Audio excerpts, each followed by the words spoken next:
আর এবার আসি মেট্রোর প্রসঙ্গে। মহালয়া স্পেশাল সার্ভিস রবিবার ব্লু লাইন অর্থাৎ দক্ষিণেশ্বর থেকে শহীদ ক্ষুদিরাম পর্যন্ত চলবে বাড়তি মেট্রো। আর শুধু তাই নয়, সপ্তাহের অন্যান্য কাজের দিনের মতোই সকাল থেকেই মিলবে এই পরিষেবা।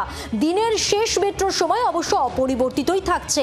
এখন রবিবার দিনভর 130টি মেট্রো চলে দক্ষিণেশ্বর থেকে শহীদ ক্ষুদিরাম। মহালয়া উপলক্ষে আগামী রবিবার দিনভর মেট্রো চলবে 182টি।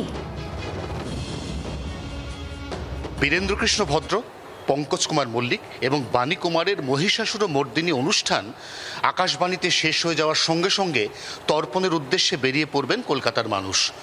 মহালয়ার দিন এমনিতেই রবিবার, অত সকালে কলকাতায় যানবাহনের পরিমাণ অত্যন্ত কম, কিন্তু গঙ্গার ঘাটে ঘাটে রেকর্ড সংখ্যক মানুষের পদধূলি পড়ে।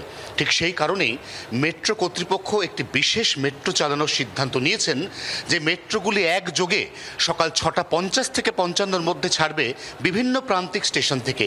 এর মধ্যে রয়েছে দক্ষিণেশ্বর, দমদম এবং দক্ষিণ প্রান্তে অবশ্যই রয়েছে শহীদ ক্ষুদিরাম এবং মহানায়ক উত্তম কুমার। এই মেট্রোগুলি আবারও নর্মাল কোর্সে সকাল 8:30-9টার পর থেকে মানুষকে তর্পণ পর্ব শেষ করার পর তাদের গন্তব্যে পৌঁছে দেবে এবং এই মেট্রো মানুষের কাজে লাগবে এবং প্রচুর সংখ্যক যাত্রী সেদিন মেট্রো অ্যাভেল করবেন বলে আশা রাখছে মেট্রো কর্তৃপক্ষ। 24 ঘন্টার জন্য ক্যামেরায় তরুণের সঙ্গে অয়ন, কলকাতা।